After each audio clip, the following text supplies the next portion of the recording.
Hi friends, வணக்கம். First of all எல்லாருக்குமே ரொம்ப பெரிய தேங்க் பண்ணிக்கிறேங்க. நான் லக்கி ஸ்கூப்பு, அப்புறம் பார்த்தீங்கன்னா ஸ்டேஷ்னரி காம்போ இது 2மே பண்ணிகிட்ருக்கேன். அவ்வளோ சப்போர்ட் பண்ணுறீங்க. என் கஸ்டமர்ஸ்லாம் பார்த்தீங்கன்னா, இது வரைக்கும் என்ன ஒரு மூஞ்ச காட்டுனதில்ல, கொரியர் லேட் ஆச்சுன்னா, ஏன் மேம் வரல அப்படின்ட்டு ஒன்றுமே பேசுனதில்லங்க. ஆக்சுவலாக ஒரு கஸ்டமர்ட்ட பேசும்போதோ எனக்கு கஸ்டமர்னே தோணலை. அவங்களாம் ஒரு சிஸ்டர் மாதிரி தான் ஃபீல் ஆகுது. அவங்க தான் அப்படின்னு பார்த்தா, அவங்க குழந்தைங்களும் பார்த்தீங்கன்னா அதே மாதிரி தான். சித்தி, அத்தை அவ்வளோ உரிமையா பேசும்போது அவ்வளோ சந்தோஷமா இருக்குங்க. இப்போ கஸ்டமருக்கு ஒரு ஹாப்பி நியூஸ் தான் எடுத்துட்டு வந்திருக்கேன். ஸ்க்ரீன்ல தெரியுது பார்த்தீங்களா பேகு. இதெல்லாம் ரிட்டர்ன் கிஃப்ட்ஸ் பர்ப்பஸ்க்கு தான் எடுத்துட்டு வந்திருக்கேன். ஏன் மேம் திடீர்னு எடுத்துட்டு வந்திருக்கீங்க அப்படின்னு பார்த்தா, என்கிட்ட ஒரு 100 கஸ்டமர் ஆர்டர் குடுக்குறாங்க அப்படின்னா, அதில 75லேருந்து 80 கஸ்டமர் எனக்கு ரிட்டர்ன் கிஃப்ட்ஸ் ஆர்டர் எப்போ எடுத்துட்டு வருவீங்க?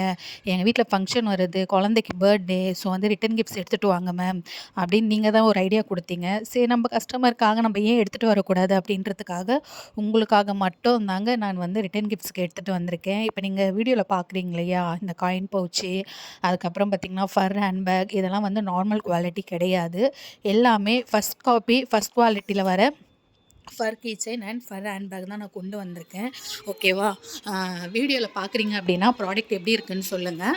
நான் ப்ரைஸ் டீட்டெயில்ஸ் இதில் சொல்லலாமா வேண்டாமான்னு எனக்கு தெரியல. நான் காயின் பவுச் டீட்டெயில் நீங்கள் எனக்கு வாட்ஸ்அப் பண்ணுங்கள். ஃபர் ஹேண்ட்பேக் இருக்குது பார்த்தீங்களா, அதோட ப்ரைஸ் டீட்டெயில்ஸ் மட்டும் நான் உங்களுக்கு இப்போ நான் சொல்கிறேன். ஓகேங்களா? பல்க் ஆர்டர்ஸ் அப்படின்னா மினிமம் 25 ப்ராடக்ட் எடுக்கணுங்க. நீங்கள் பர்த்டேக்கு ரிட்டர்ன் கிஃப்ட்ஸ் கொடுக்கலாம். அப்புறம் வளைகாப்பு ஃபங்க்ஷன் வருதுன்னா அதில் குழந்தைங்க கண்டிப்பாக வருவாங்க. அவங்களுக்கு ரிட்டர்ன் கிஃப்ட்ஸ் கொடுக்கலாம். தென் பார்த்தீங்கன்னா டீச்சராக இருக்கீங்க அப்படின்னா ஸ்டூடெண்ட்ஸ்ங்களுக்கு ரிட்டர்ன் கிஃப்ட்ஸ் கொடுக்கலாம். இப்போ ஸ்க்ரீனில் தெரியுது பார்த்தீங்களா, இந்த ஃபர் ஹேண்ட்பேக் தாங்க நான் இப்போதைக்கு ரிட்டர்ன் கிஃப்ட்ஸில் எடுத்துகிட்டு வந்திருக்கேன். இதோட ப்ரைஸ் பார்த்தீங்கன்னா உங்களுக்கு 35லேருந்து 40 வரும். நீங்கள் எவ்வளோ குவான்டிட்டி எடுக்கிறீங்களோ அதுக்கேற்ற மாதிரி நான் உங்களுக்கு கம்மி பண்ணி கொடுப்பேன். நான் எடுத்ததை விட உங்களுக்கு கம்மி மார்ஜினில் தாங்க கொடுக்குறேன். ஸோ யாருமே மிஸ் பண்ணாதீங்க. தாராளமாக நீங்கள் ஆர்டர் ப்ளேஸ் பண்ணிக்கலாம். ஸ்க்ரீனில் நம்பர் தெரியுது இல்லையா, அந்த நம்பரை எனக்கு வாட்ஸ்அப்பில் மெசேஜ் பண்ணி உங்கள் ஆர்டரை நீங்கள் ப்ளேஸ் பண்ணிக்கலாம். ஒரு சின்னதாக குழந்தைக்கு ஃபங்க்ஷன் வைக்கிறீங்க ஈவினிங் டைமில், பாப்பாவோட ஃப்ரெண்ட்ஸுங்க வராங்க அப்படின்னா தாராளமாக நீங்கள் ஒரு 15 பீஸ் 20 பீஸ் கூட எங்கிட்ட ஆர்டர் கொடுத்துக்கலாம்.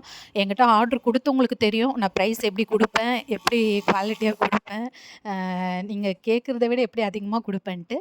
ஸோ நியூ கஸ்டமர் யாருன்னா இருக்கிறீங்க, வீடியோ பார்க்குறீங்க அப்படின்னாலும் தாராளமாக உங்கள் ஆர்டரை ப்ளேஸ் பண்ணிக்கலாம். கண்டிப்பாக இந்த ஃபர் குவாலிட்டி 35லேருந்து 40 ருப்பீஸ்க்கு நீங்கள் வெளியில் வாங்க முடியாதுங்க.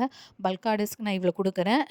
இதே காம்போல எனக்கு வருமா மேம் அப்படின்னு கேட்டால் கூட தாராளமாக வைக்கலாங்க. ஏன்னா காம்போவில் எனக்கு அவ்வளோ சப்போர்ட் பண்ணுறதுனால தான் நான் இந்த மாதிரி ரிட்டர்ன் கிஃப்ட்ஸ் எடுத்துகிட்டு வந்திருக்கேன். இதே மாதிரி சப்போர்ட் எனக்கு இந்த ஆர்டர்ஸ்லேயே நீங்கள் கொடுங்க. ஓகேங்களா?